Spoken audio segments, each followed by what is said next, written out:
أعوذ بالله من الشيطان الرجيم. بسم الله الرحمن الرحيم. ما جعل الله من بحيرة ولا سائبة ولا وصيلة ولا حام ولكن الذين كفروا يفترون على الله الكذب وأكثرهم لا يعقلون. صدق الله العظيم. ما جعل الله من بحيرة ولا سائبة ولا وصيلة ولا حام. نہیں بنایا اللہ تعالیٰ نے کسی جانور کو نہ بحیرہ ولا سائبہ اور نہ سائبہ ولا وصیلۃ اور نہ وسیلہ ولا حام اور نہ ہی حام. ولیکن الذین کفروا البتہ وہ لوگ جو کافر ہیں یفترون علی اللہ الکذب وہ گھڑتے ہیں اللہ تعالیٰ کی ذات پر جھوٹ. وَأَكْثَرُهُمْ لَا يَعْقِلُونَ اور اکثر لوگ ان میں سے صحیح سمجھ نہیں رکھتے. بحیرہ اس جانور کو کہا جاتا تھا کہ جس کے کان چیر کر اور اسے بتوں کے نام پر وقف کر دیا جاتا کہ اس سے کوئی کام نہیں لیا جائے گا. سائبہ اس جانور کو کہا جاتا تھا، اس مادہ جانور کو کہا جاتا تھا کہ جس کا دودھ بتوں کے نام پر دیا جائے گا اور اس جانور کو کسی اور کام میں نہیں لیا جائے گا. یعنی یہ مادہ جانور ہوتا تھا. بحیرہ چاہے مادہ ہو یا نر ہو، کان چیر کر بتوں کے نام پر چھوڑ دیا جائے گا، اسے کسی قسم کا کوئی کام نہیں لیا جائے گا. سائبہ وہ مادہ جانور جو دودھ دینے والا ہو اور نہ اس سے کام لیا جائے گا اور اس کا جو دودھ ہے وہ بتوں کے نام پر تقسیم کر دیا جائے گا. ولا وسیلہ اور وسیلہ اس مادہ جانور کو کہا جاتا تھا کہ جو مسلسل مادہ بچے ہی پیدا کرے، درمیان میں کوئی بھی نر بچہ پیدا نہ ہو. یعنی ایسی مادہ جو مسلسل مادہ بچے ہی پیدا کرتی چلی جائے. ایک خاص تعداد انہوں نے مقرر کر رکھی تھی اور اس کو لات اور منات بڑے بتوں کے نام پر چھوڑ رکھا تھا. حام ایسے نر جانور کو کہا جاتا تھا، چاہے وہ اونٹ ہو، چاہے وہ بیل ہو، چاہے وہ بکرا ہو. نر جانور جو کہ 10 ماداؤں سے جفتی کر چکا ہو، اس کے بعد اسے آزاد چھوڑ دیا جاتا تھا کہ یہ اب بتوں کے نام پر ہے. تو فرمایا کہ یہ لوگ اپنی مرضی سے ان کو بتوں کے نام پر چھوڑتے اور اس کو دین سمجھا کرتے تھے.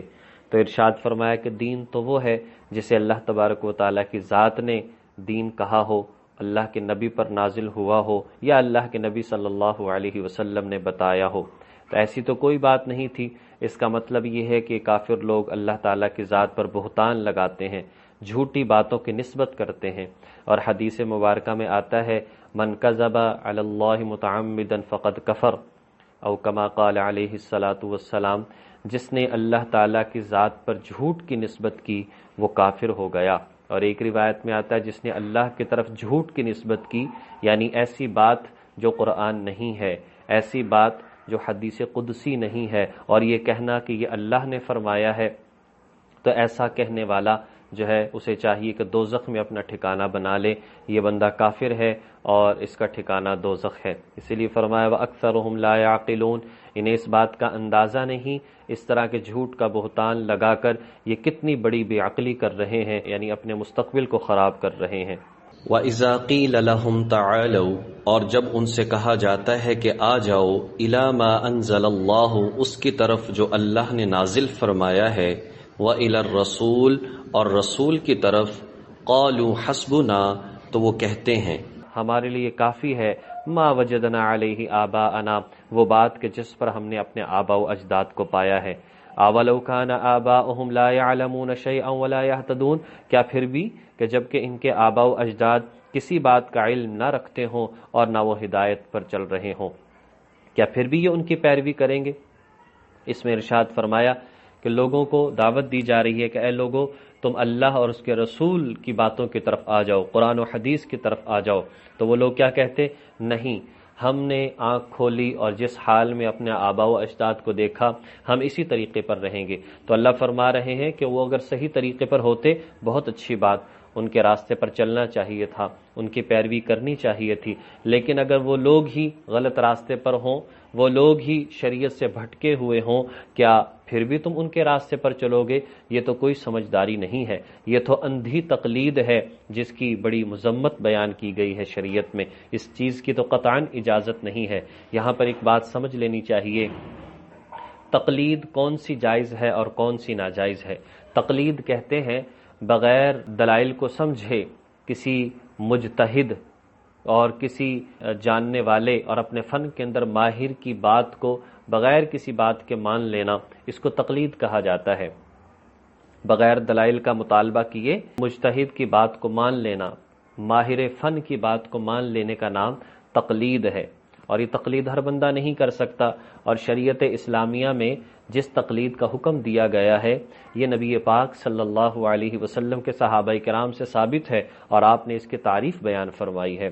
اور جس تقلید کی مذمت کی گئی ہے اور لوگ بعض اوقات سمجھتے نہیں اور ہر طرح کی تقلید کا انکار کر دیتے ہیں اور شرک قرار دے دیتے ہیں، تو ایسی بات نہیں ہے، سمجھنے کی اس کو ضرورت ہے۔ تقلید جو ہے وہ دو طرح کی ہے، ایک تقلید جو جائز ہے اور ایک وہ تقلید جو کہ ناجائز ہے۔ جو تقلید ناجائز ہے وہ تقلید ہے کہ کسی امام کی بات کو، کسی بزرگ کی بات کو، کسی بڑے کی بات کو، کہ وہ بات قرآن کے بھی خلاف ہو، حدیث کے بھی خلاف ہو اور صحابہ کرام کے طور طریقے کے بھی خلاف ہو، اگر کسی کی بات کو مانا جائے گا تو یہ تقلید جائز نہیں ہے۔ یعنی ایسی بات جو یا تو قرآن کی کسی آیت کے خلاف ہے، یا قرآن میں تو خلاف نہیں ہے لیکن حدیث کے خلاف ہے، نبی کی مبارک سنت کے خلاف ہے، یا صحابہ کی جو بات ہے یا صحابہ کے جو عقائد ایمانیات ہیں اس کے خلاف ہے، تو لہٰذا وہ تقلید ناجائز ہے، اس پر عمل نہیں کیا جائے گا، چاہے کہنے والا کتنا ہی بڑا کیوں نہ ہو۔ اور ایک تقلید وہ ہے جو کہ جائز ہے، اور وہ ہے جو کہ نہ تو قرآن کے خلاف ہو، نہ حدیث کے خلاف ہو، نہ صحابہ کرام کے خلاف ہو، اس پر عمل کرنا یہ جو ہے یہ تقلید جائز ہے۔ اور خلاف ہونے کا مطلب یہ ہے کہ قرآن میں ایک مسئلے کو دیکھا لیکن موجود نہیں ہے، احادیث میں تلاش کیا موجود نہیں ہے، صحابہ کرام کی زندگی میں دیکھا موجود نہیں ہے، نہ ملا، پھر انسان ایسا بندہ جو کہ مجتہد ہے، قرآن حدیث صحابہ کی زندگی کو مکمل عبور رکھتا ہے، مکمل ان باتوں کو سمجھتا ہے، اس میں غور و فکر کرے اور اسے کوئی اصول مل جائے، اس اصول کی بنیاد پر اپنے اس مسئلے کو ثابت کر لے اور حل کر لے، اس کو مجتہد کہتے ہیں، اور ایسی تقلید پھر جائز ہے، بلکہ اس کی تعریف اور مدح کی گئی ہے۔ یہ بات بھی یاد رکھنی چاہیے کہ عقائد میں تقلید نہیں ہوتی، ایمانیات میں تقلید نہیں ہوتی۔ جو عقائد ہیں، توحید، رسالت، آخرت، فرشتوں پر ایمان، قیامت پر ایمان، تقدیر پر ایمان، اس میں تقلید نہیں ہوتی، کیونکہ یہ باتیں قرآن و سنت میں بالکل واضح ہیں، کوئی اشکال والی بات نہیں ہے، اور نہ ہی اس میں اختلاف پایا جاتا ہے۔ چاروں ائمہ میں سے کوئی بھی اگر اختلاف کرے توحید، رسالت، آخرت کے بارے میں تو اس پر عمل نہیں کیا جائے گا، اور اختلاف کرنے والا لازمی طور پر ایک مسلمان ہوگا اور دوسرا غیر مسلم کہلائے گا۔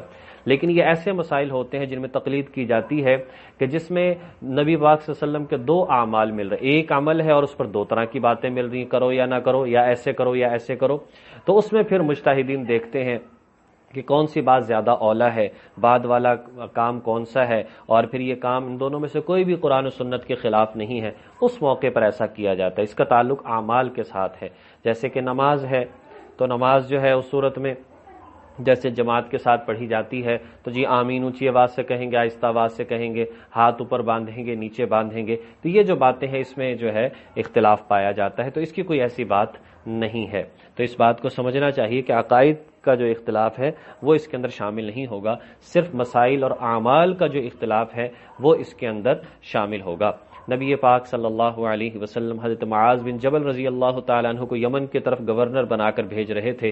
آپ نے پوچھا، اے معاذ، لوگ مسائل پوچھیں گے، کیسے فیصلہ کرو گے؟ عرض کیا، میں قرآن میں دیکھوں گا۔ فرمایا قرآن میں نہ ملا کیا کرو گے؟ کہا میں حدیث میں دیکھوں گا۔ فرمایا حدیث میں نہ ملا کیا کرو گے؟ کہا اجتہد بالرأی، میں اپنی رائے سے اجتہاد کروں گا۔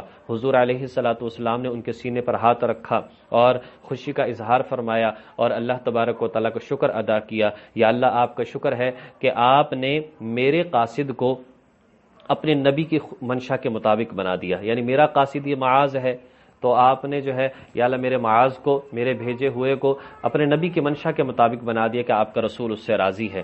اور اسی طرح قرآن کریم میں آتا ہے وَاتَّبِعْ سَبِيلَ مَنْ أَنَابَ إِلَيَّ، جو لوگ اللہ کی طرف رجوع کرنے والے ہیں تم ان کی اتباع کرو۔ اور ایک جگہ پر آیا فَاسْأَلُوا أَهْلَ الذِّكْرِ إِن كُنتُمْ لَا تَعْلَمُونَ، اگر تمہیں معلوم نہیں ہے تو اہل ذکر سے پوچھ لو۔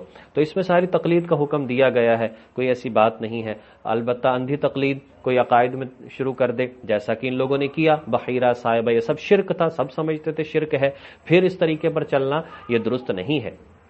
ورنہ جو ہے کہ ہمارے بڑے اگر سیدھے راستے پر ہوں تو یقینی طور پر ان کے راستے پر چلنا یہ باعث فخر ہے، اور ائمہ مجتہدین کے آج کے دور میں تقلید کرنا یہ انتہائی ضروری ہے، اس لیے کہ وہ لوگ عقائد میں کبھی بھی اختلاف نہیں کرتے تھے۔